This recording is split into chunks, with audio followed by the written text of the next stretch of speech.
Iman itu 60-an sampai 70-an cabang.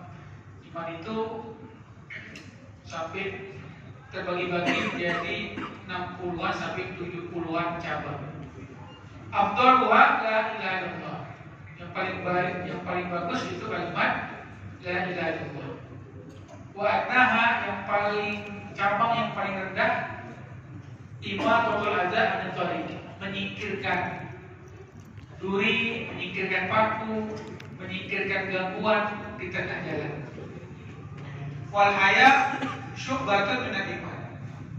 Rasa malu itu adalah satu cabang dari iman. Maka kalau kita ingin mengetahui cabang-cabang ini, baca kitab Imam Al-Baihaqi. Imam Al-Baihaqi mengarang kitab judulnya Syu'abul Iman, cabang-cabang iman. Lumayan Pak, 6 sampai 7 jilid tebalnya. Di situ dijelaskan oleh beliau tiap cabang. Jadi antara cabang-cabang itu ada yang namanya al-haya, yaitu rasa malu.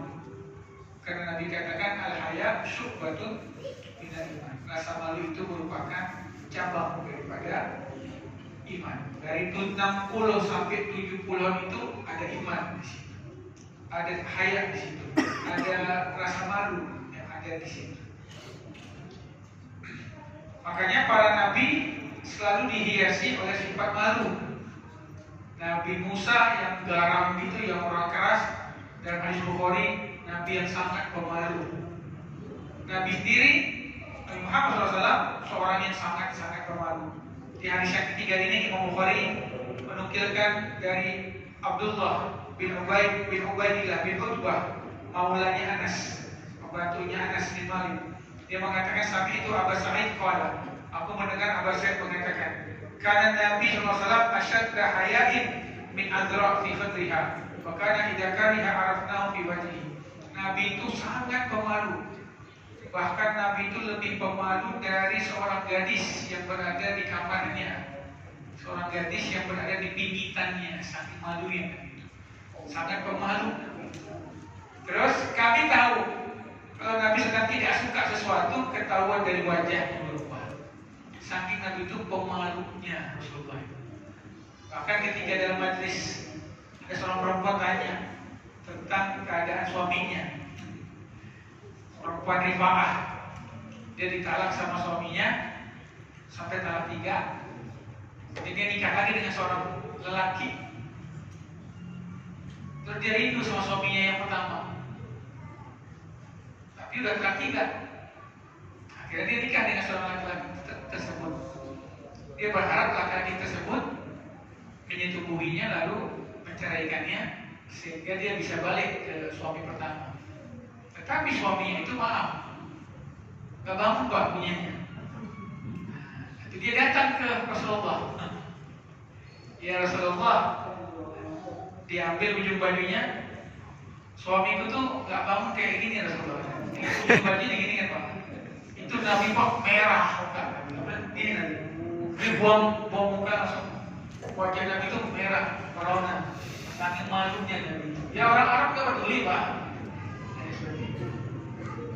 Terus kata Nabi, kau ini ingin kembali ke suamimu yang pertama. Karena Allah itu tarji'ah ila rifa'ah, kau ini ingin kembali ke si rifa'ah. Tidak. Hatta tadzuki usaidatahu wa yadzuku usaidataki. Sampai kau merasakan madu suamimu dan suamimu merasakan madu. Maksudnya harus tunggu dulu, baru setelah itu diceraikan baru bisa balik. Tapi dia bilang seperti ini ya Rasulullah. Itu Nabi langsung, bukan Nabi itu merah. Saking Nabi itu pemalunya.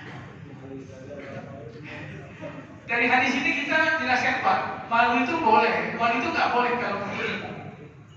Maka kata Aisyah radhiyallahu anha, tidak ada perempuan sepintar perempuan Ansor. Perempuan Ansor itu pintar-pintar fikihnya. Kenapa? Mereka tidak pernah malu bertanya sesuatu kepada Nabi SAW.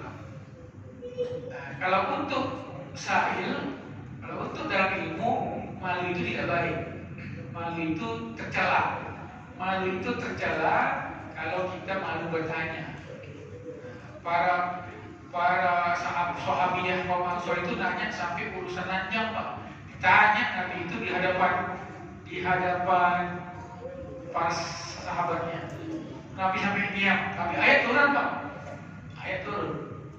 Tanya mereka, ya Rasulullah gimana nih suami kami mendatangi kami dari belakang tapi tidak ke dubur, tapi tetap ke tempat biasa reproduksi tapi dari belakang. Turun ayat itu, bisa hukum hasul lakum atau hartakum anasitu.